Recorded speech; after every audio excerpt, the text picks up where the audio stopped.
எதை சோப்பு விற்கிறாங்களா? அம்மா நீ சுமந்த பிள்ளை சிறகுடிந்த கிள்ளை. இந்த சாங்கை கேட்டாலே உங்க எல்லாருக்கும் யாரு ஞாபகம் வருவாங்க? நீங்க நம்ம விஜய் ஃபேன்ஸா இருந்தா கண்டிப்பா கில்லி மூவி தாங்க ஞாபகம் வரும். நம்ம நடிகர் விஜய் அவர்கள் நடிச்ச மூவிஸ்ல இந்த கில்லி மூவி 20 இயர்ஸ் ஆனாலுமே நமக்கு ரொம்பவுமே ஸ்பெஷல் தான் சொல்லலாம்.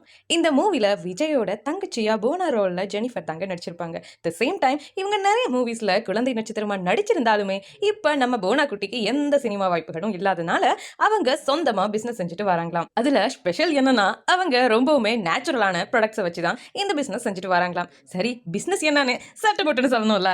அவங்க நேச்சுரலான முறையில் சோப்பு தயாரிச்சு சேல்ஸ் பண்ணிட்டு வராங்களாம். இப்போ ரீசெண்டா இன்ஸ்டாகிராம் ரீல்ஸ் மூலம் இவங்களோட கிரியேட்டிவிட்டியை பயங்கரமா பார்க்க முடியுது. ஸோ இதுல இருந்து நான் சொல்ல வரது என்னன்னா, எப்பவும் நம்ம ஒரு விஷயத்துக்காக அடிக்ட் ஆகி இதை மட்டும் தான் நான் செய்வேன், இதுக்கு மேல எனக்கு எதுவுமே செய்ய முடியாது, வேற எதுவுமே எனக்கு தெரியாதுன்னு சொல்லி நெகட்டிவா திங்க் பண்ணிட்டு இருக்காம உங்களால முடிஞ்ச திறமைகளை யூஸ் பண்ணுங்க அப்படின்னு தான் சொல்ல வரேன். ஃபைனலி இது ஒரு மோட்டிவேஷன் கூட நீங்க எடுத்துக்கலாம்.